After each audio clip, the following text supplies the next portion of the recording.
So now it's time for the final part of the trilogy from the Elite Hunting box. It is the only Hostel film to be in America and the only Hostel film that has not had Eli Roth and Quentin Tarantino involved. Also the only Hostel film that hasn't been released on Stage 6, even though they're all released... No, that hasn't been released through Lionsgate. They were all released through Sony Pictures though, so obviously they own the rights for it and decided to change which one was going to release it. It's set in Las Vegas. It's equally as gory and shocking as the first two.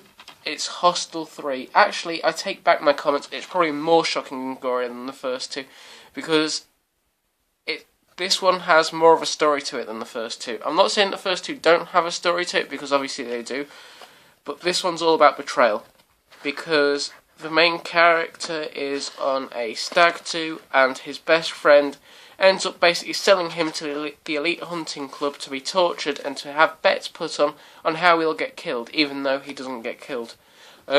Very brutal and shocking once again, as you'd expect.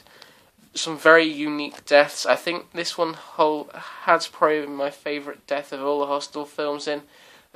One of the main characters has their face surgically removed so you can see everything underneath it. The skin of the face, sorry, I should say, and he gets put on a dummy. You can still see all of his face, and it's absolutely horrible. Another horrible death is a woman gets suffocated by cockroaches and bugs, which is equally as disgusting and, to be honest, quite as shocking as you would expect.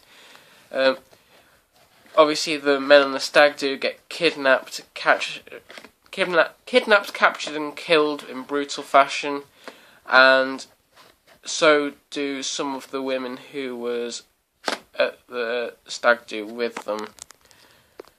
Obviously, it's a big flashing lights gambling type film with it being set in Las Vegas, and the tagline for it is even "Do you feel lucky?" Now, it's not as good as the first one, but it's equally as good as the second one, so I'm going to give it a 7 out of 10.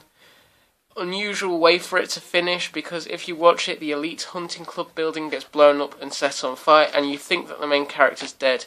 The best man who betrayed the main character goes to the main character's wife, and she knows that he's not dead, and they end up torturing and killing him in a similar fashion of how him and his friends would have been killed. Brutal ending, absolutely shocking from start to finish, just as you'd expect it to be. Absolutely genius, but it's a shame that it's ended there. It could have done with perhaps closure, because Elite Hunting Club isn't just set in Las Vegas, it's set in European countries, as the first two films are. So it'd be interesting to see if we get another Hostel film and how they'll take it from there, as to where it's set and who is involved.